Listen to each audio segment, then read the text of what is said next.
Good morning, Lee and Jay Greeson of Southeastern 16, presented by FanDuel, here to talk about the college football playoff committee's top 25, that is. We'll go into that, how we think the committee did. We'll talk about implications. We'll talk about whatever you guys want to talk about. Get that in the chat. Super chats are appreciated. So are memberships. And we'll get started in just a moment.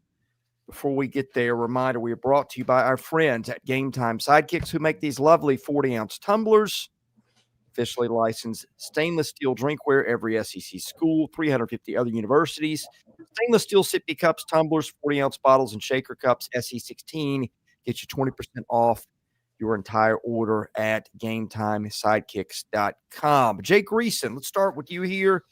Your reaction to what the committee put in front of us last night, which I'm going to put in front of our audience. For those watching on YouTube, here is the college football playoff top 25. If you name your pet bear, you have houndstooth curtains, or you've got crimson in your closet by the bushel, you're very pleased that the 9 you slid in front of Notre Dame. Hey, Jay, can you hear me? Yeah. Can you hear me? Can you hear me, Chris? I can't hear you. Give me a thumbs up if you can hear me. I can hear you. Okay. Can you hear me? Audience, let me know if you can hear Jay Greeson or if it's just an issue on my end. I'm going to reconnect my audio. It was working before the broadcast. Anyway, Jay, go ahead and continue. I'm guessing they can hear you, but I can't. So carry on. The biggest takeaway for me is Alabama moving. Trey says he can. Well, Chris can't hear me. This is like me talking to my dog Coco at this point. So Alabama sliding in front of Notre Dame and Miami really kind of showed us that the committee wants to not penalize the SEC champion game loser. So that's look, BYU holds the straw that's going to stir the drink, but what happens if Georgia beats Alabama is going to be unbelievably interesting and monumental moving forward in whatever model they decide to use. Yeah. So, and sorry, I did not hear you earlier. One of the big talking points was Alabama jumping Notre Dame. Notre Dame now is basically the team that's going to be last in, essentially. I know there's 12 spots. Notre Dame is 10, but you've got the 2 automatic qualifiers from the ACC and a group of 5 or 2 group of 5s, depending on what happens if Duke wins. So my point is that 10 spot is kind of precarious. Could get precarious for Alabama too, depending on what happens. It not precarious is it's dicey to begin with. Yeah. And the Alabama Notre Dame makes it even more precarious, to use your word, because Alabama would brand whip a lot of people. And I've heard, and I love the phrasing of this. Yes, they're trying to determine a playoff field, and hopefully they'll find the best team. They're also trying to navigate good television programming. And if you don't think that matters, then you're not seeing the numbers of commas in these checks that these conferences are splitting up. Yeah. And honestly, let's not be naive about this. Truly, but Alabama can't brand whip Notre Dame, and Notre Dame can't brand whip Alabama. Yeah. No, that's true. That's an interesting discussion we'll get into in just a minute. But tell me, what did you have a problem with that the committee did? I probably wouldn't have A&M behind Ole Miss. I would not either. I would have. I mean, I think you're very duplicitous right here, and you're really slotting BYU in there as a BS placeholder. because head-to-head doesn't matter in Notre Dame and Miami, but head-to-head does matter in Texas and Vandy, even though Vandy's got a better record. So yeah, pick a horse and ride here, fellas. And look, and every time we talk about this, and it's conjecture and projections and tits on a bull, meaningless until we get to December, and then it means everything. yeah. But without some sort of framework, without some sort of true and hard list of here are the tiebreakers we go by, here are the guidelines to get in. Because look, man, one of two things is going to greatly change within the course of the next year. And I'm not even talking about expansion, because the SEC is not going to care about expansion. If the SEC gets 5 of the 12, they'll be tickled to the Regions Bank and just deposit 9-figure checks in the downtown Birmingham branch. But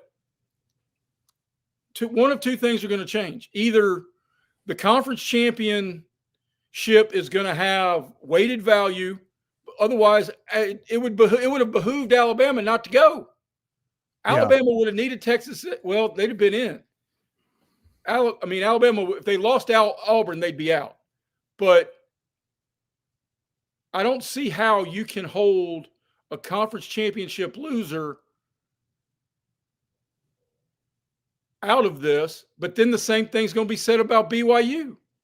Well, I think it depends on who you are and how many wins you bank. One thing I was trying to say yesterday is I didn't have a problem if BYU lost to Texas Tech being left out, as opposed to Alabama losing to Georgia. The reason being, Alabama has banked a bunch of really good wins that BYU hasn't. BYU has some nice wins, one of them being Utah, but they don't compare with Alabama's. So the point I was making yesterday was that if you were playing a bunch of heavyweights like Alabama does, I give you more grace than a team from another conference like the ACC or the Big 12, which does not. Or even in some cases a Big 10 team, depending on your schedule, because, boy, those got unbalanced this year. Okay, but again, the duplicitousness of this committee, because you can't give Alabama credit for wins and then give Notre Dame credit for beating next to nobody. Yeah, I agree with you that the longer this has gone on, the bigger problem I have with Notre Dame being in here.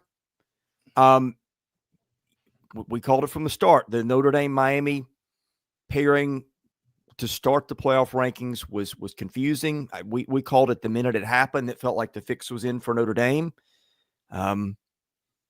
So that's one thing. I still think the Big 12 is getting favorable treatment in some ways. Not having Missouri or Tennessee in the top 25, that diminishes a lot of the SEC's wins that it's put up. I think that's bogus. Tennessee's got 4 losses. Look who they're to. Same thing with Missouri. Missouri's got 3 losses. Look who Missouri lost to. You put a Big 12 team in those spots, they would have lost the games too. I think that's one thing I have an issue with. Vanderbilt has been a big discussion point. Somebody put this out there on Twitter this morning. Reese Davis had said Vanderbilt had reached its ceiling a couple of weeks ago, which was interesting. But what did he know? Wins and how you won mattered. How you won mattered for some teams, and then for some teams it didn't. And look, Texas did beat Texas A&M. I get it, but Vanderbilt, Miami started beating teams impressively late and rose up the rankings. Vanderbilt did the same thing. In fact, in some cases, beat better teams and stayed put. So the duality of this leads to you could pick an argument out of the hat and drop it in our forum, and I'm pretty certain I can argue the other side whether I believe it or not. Yeah. Because to your point, Chris, all you can beat is on your schedule. And BYU may not have a win as good as going to Athens and winning, but few do. Also, BYU doesn't have a loss that smells like Alabama going to Tallahassee. That's and true. Those have to That's count. true. Those have to count. I do agree with that. To a degree, I think everything has to count. That's the thing.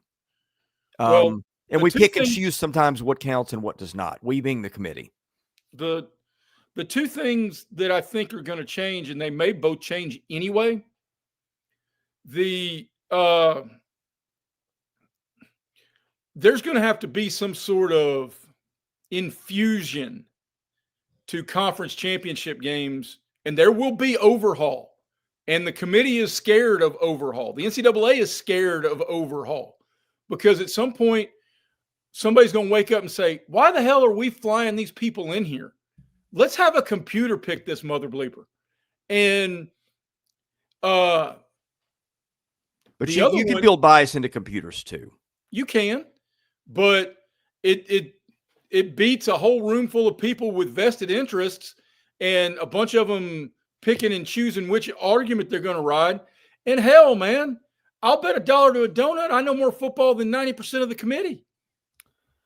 I mean, you're probably right about that. I've got some thoughts on the committee too. I'll get to those when you're done. The other thing that people are going to have to really look about change is say goodbye to the matchups. If you're not going to get credit for winning Labor Day games, or maybe it won't change as much as I think because Alabama's not getting blamed for losing a Labor Day game, and neither is Notre Dame.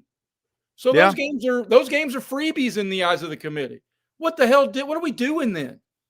But I think the SEC is going to take a long look because nobody's talking about Indiana played. I think Baylor played Baylor school here in Chattanooga, with the exception of one game going to Oregon, played as challenging a schedule as Indiana did. I will push back on that a little bit. Going to Iowa, I don't think was an easy game. I know Iowa went 8-4, I think, but if those were against really good teams, and I think Illinois was a quality win. Beyond that, not a whole lot there, unless you really like Old Dominion, I guess. But but the SEC didn't get the same treatment. I mean, I don't think Iowa's much different from LSU. LSU had more losses, I think, or maybe they both finished 8-4. Well, I'm not sure. I think the Iowa comp is Tennessee. Because they're elite on one side of the ball. Mirror image, yeah. They're elite on one side of the ball. They're questionable on the other side of the ball. And not only do they have and they faded down the stretch. Yeah. I'd see some chicanery in the way some stuff was done to prop up some teams and maybe not other. I mean, I don't know why. I guess LSU was 7-5. Be a stretch to put them in, maybe. But I mean, you put LSU in the ACC, they're probably 10-2. You put them in the Big 12, they're probably 9-3. I think Missouri was a legit top 25 team. Wasn't in there. I still think you can make an argument for Tennessee. I know Tennessee's last look wasn't great, but point is, I think you saw some stuff on the bottom end of the top 25 to maybe prop up some other teams. I agree with that. Not sure how Georgia Tech is still in there either, by the way. Well, I'm not certain how Vandy hasn't moved, but Virginia has skyrocketed. Yeah. Well, we know what that is. That's getting the committee in place that they've got their fingers crossed that Virginia wins in Charlotte. Yeah. So they're already ranked, and it gets to check a box of a ranked conference champion. We see that, and see that's what's going to be unbelievably head scratching here. I mean, if BYU wins and upsets Texas Tech, it's gonna jump. But then, if you lose that game, you don't fall. Like if Alabama loses that game, are we think Alabama's falling out? What do you think? I don't think so. You're talking about the Georgia game. I'm talking about if Georgia, look, the politicking is going to be interesting as hell come Saturday night and Sunday, because look, you're going to say that a three-loss Alabama team deserves in the playoff, and then they're going to say, well, we just split with Georgia. I mean, and they've got that built in. But well, if Alabama splits with Georgia, it would be a 3-loss team. Sorry, carry on. So, and Sankey's going to get in it, because if Alabama falls out, that only gives the SEC 4. and he's going to be less than thrilled about that. Yeah. Alabama's a tough one to figure, and like you can argue different things. I think one part of it is Alabama has not really looked like a playoff team lately. But Alabama's also got some tremendous wins. I mean, at Georgia, Vanderbilt, Tennessee, at Missouri, LSU's a nice win. I mean, but I know LSU went 7-5, but LSU played a brutal schedule, and all those losses were to like top 25 type teams. But see, Chris, the last three you said nice wins are not on this graphic. Missouri, Tennessee, and LSU are not on this graphic. Missouri should be. And that's the point I'm making about the bottom end of the top 25. Do we really think that Georgia Tech beats Missouri? I mean, come on, give me a break. Georgia Tech's in there at 22. Missouri's not in there at all. I think that's the problem I have. I think the bottom end, I think teams 18 to 25 have been very questionable for a while. And I think those teams have been used to do what the committee needs them to do. I don't think Houston's a top 25 team. Houston's in there at 21. So here's I'm gonna throw some more things at you for your reaction, but I want to give you the floor first to kind of sweep it of anything else you want to get out off your chest. Well, I think they would go a long way. And I'm not saying these have got to be rules, but at least a framework. And I'm not even talking. Do you look at resumes or the eye test? Because you can't say both. If you say both, then Missouri's better than Georgia. Wait a minute. You have to look at both. I think you go with the things that are loudest. Well, then at least prioritize, because the Alabama's resume is not as good as its eye test, especially if we're going to try to argue a 3-loss Alabama team in this thing. Yeah. I mean, eye test, Texas is unbelievably talented, but their resume doesn't warrant a playoff spot. I'm going to give you 3 things that I think about the committee that I don't like. First of all, and I've been consistent on this. I've been consistent on it with the NCAA basketball tournament. And man, my friends of the show, 3 Tech Pod, if you don't listen to those guys, those guys do a terrific job of covering college football. They bang on this all the time. Why, Jay Greeson, do we have athletic directors on the committee, especially athletic directors with vested interests? That is like putting foxes in charge of the henhouse. Why do we not let a TV camera in there? Yes. Well, that's my other thing. No transparency. By the way, have you ever seen the strength of resume and the strength of schedule graphics? Have you ever seen those presented before anybody? I've not. I've been Googling for 2 years. They do not release their strength of schedule and their strength of resume ratings. No, when ESPN does the broadcast, they put up the ones from FPI. I don't know if that is tacitly saying that's what the committee uses. I don't think that's it, because I think the committee allegedly has its data provided by Sports Source Analytics. I have contact there. Reached out to them last year about that. Didn't get a response. At least when the NCAA tournament field is selected in basketball, Jay, we know the data that are used. It is in front of us. We can say, hey, the committee twisted it to this and twisted it to that to get the ends it wanted. But at least we have the data in front of us. We don't have anything here. No. And the comps don't make any sense. I mean, why is Ole Miss ahead of A&M? Because should timing of loss matter? Because if timing of loss matters, that's why Miami's behind Notre Dame. Yeah. Because they lost 2 games quickly after the first rankings were released.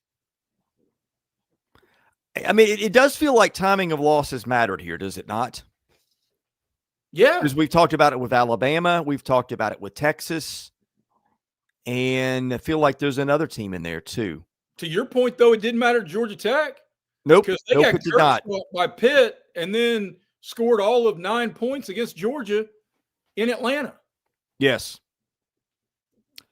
Got a third point here I'm going to put in front of you. Before we do that, just a quick reminder, we are brought to you by our friends at the Yearly Company, a Nashville-based fine jewelry company built on tradition and designed for meeting. Each piece handcrafted from solid 14-karat gold and natural gemstones, made to measure for a perfect fit, backed by a lifetime guarantee.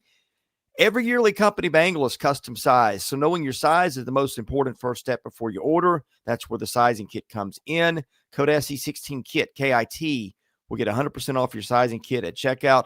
Hey, guys, Christmas is what, 4 weeks away? Not even that. 3 weeks away. Go ahead and take care of your spouse, your girlfriend, whoever. Get it done easily at Yearly Company. You can thank us for that one later. You can also thank us if you get a ROKFORM phone case. I've got one. I've dropped my phone I don't know how many times. It just keeps performing the way it should perform because it is protected in ROKFORM gear. It's the world's strongest magnetic phone case. Extreme protection, super strong magnets, rock lock secure mounting. Get the vent clip and get the phone case. You attach your phone to the vent clip with the magnet. It's in front of your face in the car on your vent. You can thank me for that later. SEC25. Get you 25% off your entire order at rockform.com. Third point I wanted to make, Jay Greeson, I don't think that the time factor is set up very well. Here's what I mean, okay? First of all, you have ADs who have other jobs. Hunter Yurachek was on the committee a few weeks ago. Now he gets thrust into the chairman's job because Baylor's AD got fired. So you have that. And Hunter Yurachek has been looking for a football coach. Yeah, he's been going kind through of that busy. for weeks. He's been busy. I give Hunter Yurachek a little bit of a pass. He has to sit up there in a role that he was thrust into at a busy time and probably defend his colleagues for stuff he may or may not agree with. I don't know Hunter Yurachek. I know people who know him. They speak very, very well of him. I know at Arkansas it's not going well, but as a human being, I know people who know the guy and they really like him and his integrity. So this is not to throw stones at Hunter Yurachek, okay? It's just not working. But between the transparency, the fact that they have ADs have agendas of their own, the fact that they've got other stuff going on, you and I have said this a million times, put cameras in the room, find 2 or 3 guys that it's their job to do this year round, tweak the data, come up with metrics, form their own rating system, whatever that looks like, where that's their job. You get up in the morning and, man, you are on Saturdays, you're watching games. On Sundays, you're watching more games. On Mondays, you're watching more games and crunching data. And you're coming to the podium where that's all you are doing. You could solve a lot of stuff with that flip alone. All right. See, and you've now got me thinking because I'll go a couple different directions with you. Give me 5 guys like that, or give me 4 guys like that. 4 guys like that, and they've got to release their ballot. And they can watch them together. They can watch them separately. I don't give 2 rips. This big deal about this weekend is they're all going to be together and watch the games together. I actually think that hurts the fairness of this because they're all going to start talking about it, which means if I'm in that room, I'm going to be able to talk some weaker committee members into voting the way I want them to vote. So those 4 dudes, those 4 full-time experts, I think college football can afford it, friends. Those 4 full-time experts, and we can tabulate this thing live on Tuesday nights. They've got to put their vote out there, 1 through 25. And then I'm going to throw this caveat. The last ballot that gets released is a computer ranking that nobody's got any idea how it's going to vote.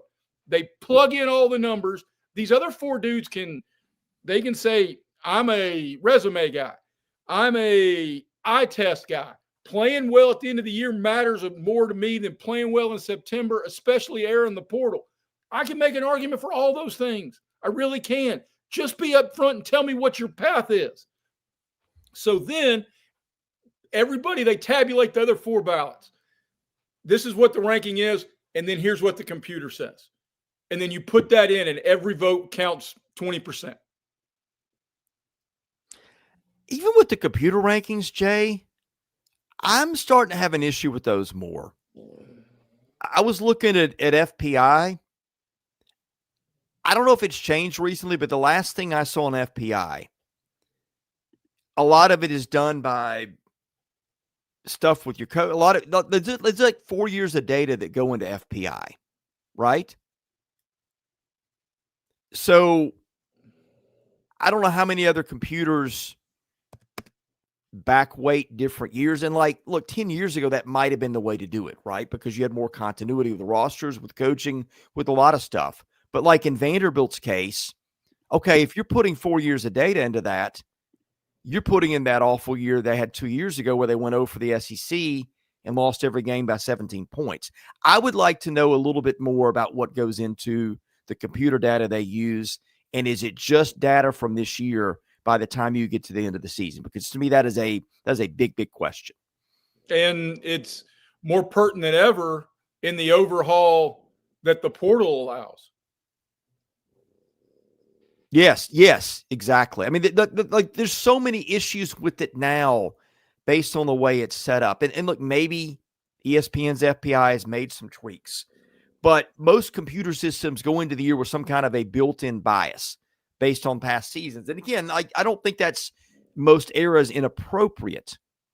You know, North Texas may have a great first week and Georgia may have a bad first week. And if you just go with what's in front of you, nobody thinks North Texas is a better program than Georgia. So there's some use for it early in the season, but by the time you get to the end of the year,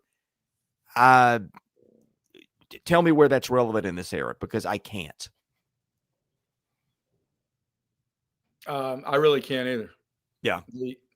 And one more thing, because I know we're talking about policy, and I know you're running out of time. How did Michigan only drop 4 spots after getting curb stomped like that at home? Couldn't tell you. I mean, speaking of teams that didn't beat anybody, well, I would say Michigan, Washington was a respectable team. I mean, after that, best win is what, Nebraska? I mean, they were fine, but not anything special. Well, and all right, some yes or no questions with the stuff in front of us. Alabama loses Saturday by less than 17. They're in the playoff, yes or no?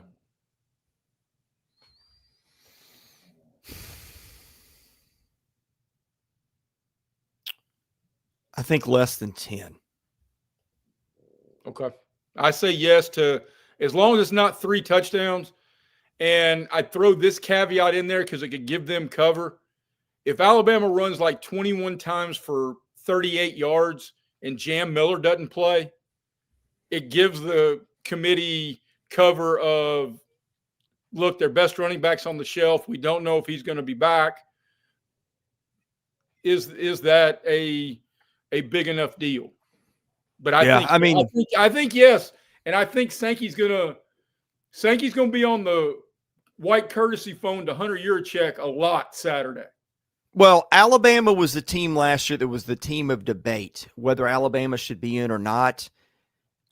Alabama not getting the benefit of the doubt 2 years in a row, that might be tough for a committee to deal with. All right. True or false on a Wednesday? Go back to the other graphic, Chris. Okay. The SEC championship game would be, well, this ranking is flawed. The SEC championship should be turned into a play-in game where Alabama and Texas play to get in. I mean, that'd be more interesting. I mean, if you take a certain number, because, look, they play in Dayton. Right. I mean, we're going to 16 anyway, are we not? I know it's not official, but that's the direction it's headed. Our smart commenters are right. It's a terrible precedent to set if Alabama gets punished. Because the smart move, if Alabama believes they're in, the smart move is to sit Jam Miller and let him get healthy for the playoff. Yeah. I like the 12-team format. And still, here's what we're arguing, really. Like, are the teams that 9 through 12 seated right in a conversation about a tournament that is eventually set up to determine a national champion? So to some degree, the argument about who should be in and who should not be in, I mean, unless the process is just crap, which I think a lot of people seem to think it is, and I have some beefs with too, then that's what we're talking about. Maybe what you could do is, I still think one tweak that needs to be made is if you are not ranked in the top 25 as a conference champion, you don't go as a Power 4, although the committee is rigged that anyway for Virginia. And it may be North Texas. Yeah, and some of these leagues, the tiebreakers probably need to be where you ranked in this or that. You know, I mean, a better move would have been having Miami, which had the same record as Duke in the ACC title game. Through a series of tiebreakers, Duke got there ahead of Miami. I think a better system would have had Miami in the title game to let Miami settle it on the field against Virginia. That's a tweak that I think could be made. But let's say you go to 16. Maybe what you could do, Jay, you have conference championship weekend on the weekends where you have it. And maybe instead of the group of 5 teams having their own championships, the committee says we're going to take James Madison and North Texas or whatever your 2 teams are and have them as a play-in for the 16. Well, I'm scared it's even go bigger to 16. I mean, I think schools are going to want to keep the bye. They're going to want to keep the home game. And so then you're talking about all the way to Tulane right here. Because, yeah, I know I really want Arizona in my playoff bracket. And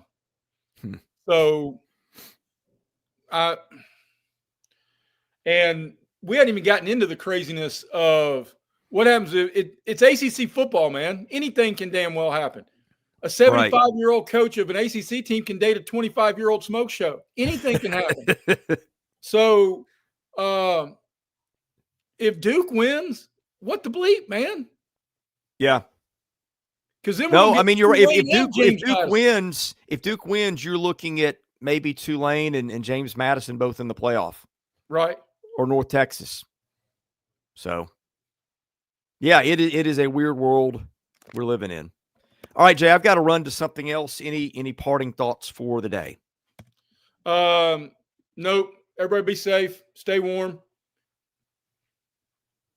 Yeah, it is cold here in the Nashville area. I'm sure. How cold is it in Chattanooga? Cold enough that I'm wearing long pants, which is not a normal occurrence. It was in the 20s when Oreo and I went for our morning walk. So anyway, all right. Thank you guys for watching. God bless all of you. Have a safe week ahead. We'll see you with more coverage, football, baseball, basketball here at the channel. For Jay Greeson, I'm Chris Lee. God bless you. Again, have a great rest of your week. Thank you for watching Southeastern 16, presented by FanDuel.